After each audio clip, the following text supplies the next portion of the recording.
Hi people, how are you? I guess you are fine. So, today we are going to study some factual questions related to the medieval history. Basically, we have completed the ancient history part, so I'm just focusing on certain things which have been left out from the medieval history. So, let us proceed. Okay first we are going to study about the Maratha confederacy and ये बहुत easy है, सबको याद होता है who is a aspirant. तो एक बार revise करते हैं साथ में।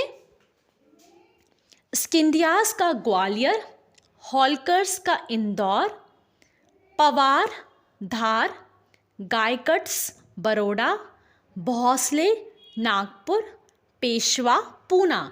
मतलब ये जो कॉन्फेडरेसीज थी मराठा की, इनके कैपिटल्स आपको बेसिकली यहाँ दे रखे हैं।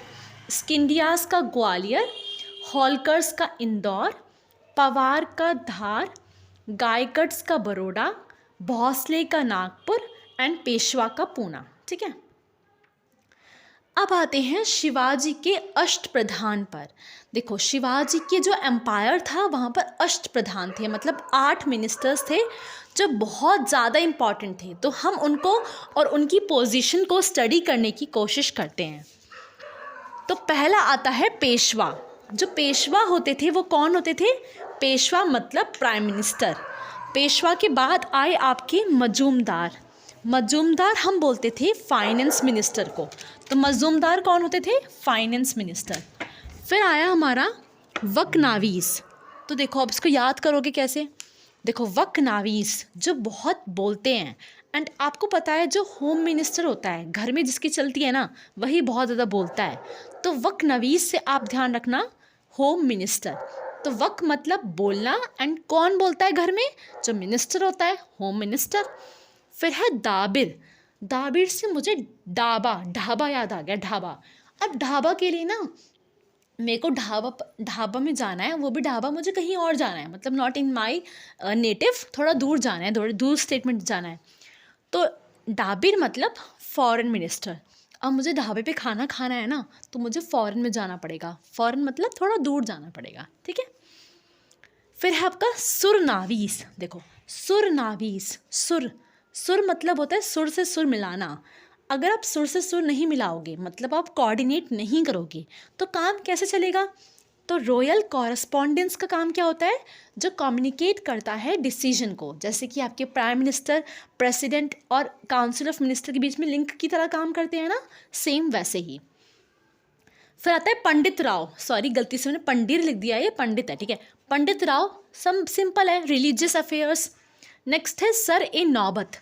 सर ए नौबत, सर ऐसी नौबत ना आए कि लड़ाई हो जाए, सर ऐसी नौबत ना आए कि लड़ाई हो जाए। तो ये आपका मिलिट्री से रिलेटेड है। आई होप आपको ये सारे याद हो गए होंगे। अब मैं आपको लेकर चलती हूँ कुछ बायोग्राफीज़ जो मेडिवल इंडिया में लिखी गई थी, एंड उनके ऑथर कौन थे। बेसिकली मुझे बहुत टफ लगता था याद करने के लिए, एंड आज याद हो गया है, तो करते हैं हम लोग साथ में। पहला है तुज़क ए बाबरी। ये किसने लिखी है? ये बाबर ने लिखी है। It is self understood. Babri किसने लिखी है? बाबर ने लिखी है, खुद से लिखी है। तो तुज़क ए बाबरी, बाबर। नेक्स्ट है खानून ए हुमायूं। तो इसके राइटर हैं खुवाना। देखो, अब मुझे कैसे याद हुआ? खानून ए हुमायूं। जब आप ऑप्शंस देखोगे तो खानून और खनवान दोनों की मतलब बात करने का जो प्रोनाउंसिएशन निकल रही है ना, साउंड है, दोनों की साउंड थोड़ी सेम सी आ रही है। खानून ए हुमायूं का कौन है? खुवाना। तो सेम साउंड निकल रही है इनकी। फिर आता है हुमायूं नामा। हुमायूं नामा जो थी वो उनकी किसने लिखी थी? उनकी वाइफ ने लिखी थी, जो कि गुलबादा बेगम थी। ठीक है, तो हुमायूं नामा, गुलबादा बेगम, ये भी सेल्फ अंडरस्टूड है, तो पता ही होता है सबको। नेक्स्ट है अकबर नामा, बहुत फेमस, अबुल फाजल ने लिखी थी। नेक्स्ट है तोबाकत ए अकबरी। तोबाकत ए अकबरी लिखी थी बख्शी ने। तौबा करके बख्श लो, बोलते हैं ना तौबा तौबा। तो तौबा मतलब कि प्लीज़ भाई बख्श दो, तुमने बहुत गलत काम किया है, अब बख्श दो हमें। तो तौबाउत ए अकबरी, बख्श। नेक्स्ट आते हैं तुज़क ए जहांगीरी। नाम से पता लग रहा है, देखो जहाँ भी तुज़क आएगा ना, तुज़क, वो समझ जाना कि वो उसने खुद लिखी है। जैसे तुज़क ए बाबरी था, है ना, आई एम सो सॉरी, तुज़क ए बाबरी था। तो तुज़क ए बाबरी बाबर ने लिखी थी। उसी तरह से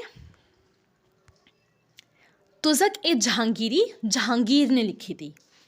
नेक्स्ट आती है इकबाल नामा ए जहांगीर। इकबाल नामा ए जहांगीर, इकबाल जिन्होंने भगवान जी से, अब जो अल्लाह थे उनसे पूरी कुरान को पढ़ा था, तो वो कौन थे? मोहम्मद थे ना। तो ऐसे मैंने ध्यान रखा था कि इकबाल मतलब जो बहुत बड़ा होता है, और वो कौन होते हैं? ईश्वर होते हैं, अल्लाह होते हैं। तो उनसे आपने कुछ सीखा है तो वो मोहम्मद, ठीक है। तो मोहम्मद ने सीखा था उस टाइम पे कुरान पूरी उनसे, तो वो मोहम्मद आएगा। फिर है चाहर चमन। चाहर चमन के कौन थे? चंद्रा थे। तो मुझे ये वाला तो बहुत इजी लगा याद करने में, चाहर चमन चंद्रा याद हो गया। अलमागिर नामा, देखो अलमागिर बोलते थे हम औरंगज़ेब को, क्योंकि वो बहुत ही इंटेलिजेंट थे।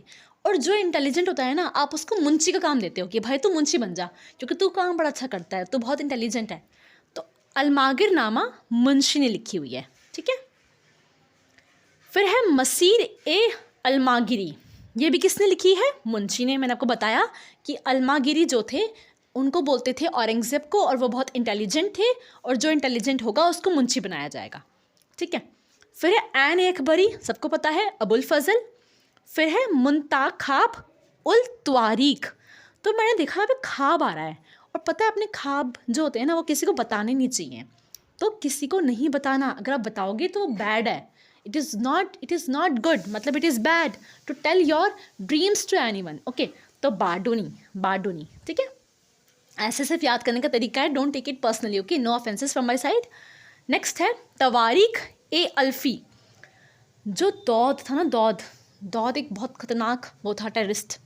तो वो कभी भी तारीख नहीं देता था कि मैं इस तारीख पर अटैक करूँगा, वो अटैक करता डायरेक्ट, ठीक है। तो तवारीख ए अल्फ़ी से मैंने ध्यान रखा कि कोई भी तारीख नहीं देता था, क्योंकि वो बहुत ख़तरनाक था। कौन था? दौद खान, ठीक है। नेक्स्ट है वक़्त ए हैदराबाद। वक़्त के कौन थे? निमत अली। ये मुझे याद हो गया, बहुत इजी लगा मुझे, क्योंकि निज़ाम जो थे वो फाउंडर थे हैदराबाद के, तो मुझे थोड़ा साउंड सेम लगा, निमत अली एंड वक़्त ए हैदराबाद। आपको भी ध्यान हो जाएगा, बार बार रिवाइज करोगे तो, ठीक है। फिर है फुतहात ए अलमागिर। अब फुतहा से मुझे फ़तह याद आया। कौन इंसान फ़तह करता है? जिस पे ईश्वर की कृपा होती है। तो इसको किसने लिखा हुआ है? ईश्वर दास ने, ओके। नेक्स्ट है नुस्खा ए दिलखुशा। अब मेरा एक दोस्त इतना अच्छा है, वो सक्सेना है, and he used to tell me every नुस्खा फॉर एवरीथिंग। तो नुस्खा ए कुशा भीमसेन सक्सेना। नेक्स्ट है खुलसात उल तवारीख। खुलसात, खुलासा हुआ है, खुलासा हुआ है कि हमारा एक नया राजा बना है। उसका नाम क्या है? सुजान सिंह। तो सुजान सिंह हमारे नए राजा बने हैं, तो खुलसात का है सुजान राज। नेक्स्ट है पादशाहनामा। पादशाहनामा का कौन है? अब्दुल हमीद।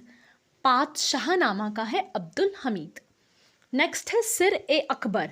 सिर ए अकबर, अकबर को बहुत ज़्यादा पसंद करते थे दारा शिकोह, तो दारा शिकोह सिर ए अकबर, ठीक है।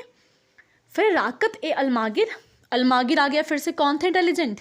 आपके औरंगज़ेब थे, तो औरंगज़ेब ने लिखी है, इसने खुद लिखी है वाली तो, ठीक है, क्योंकि बहुत इंटेलिजेंट थे तो खुद लिख दी इन्होंने। हसमत उल अरीफिन, ये भी किसने लिखी है? दारा शिकोह ने। दारा शिकोह बहुत हंसमुख थे, हमेशा हंसते रहते थे, तो हसमत उल अरीफिन दारा शिकोह ने। अब मुझे आप ये बताना कमेंट बॉक्स में कि दारा शिकोह जो हैं वो कौन थे बेसिकली, उनका रियल नेम क्या था, मतलब दूसरा नाम क्या था उनका, ये आप लोग मुझे बताना, ठीक है। आई होप आपको याद हो गया होगा, एंड हम ऐसे ही ट्रिक्स लेकर आएंगे, इससे मेडिवल इंडिया को भी कवर करेंगे। और इफ़ आपको लगता है कि कोई इम्प्रूवमेंट है या फिर ऐसा मेथड आपको नहीं समझ आ रहा, तो please do tell me guys, and will see you soon. Bye bye, take care, वंदे मातरम, जय हिंद।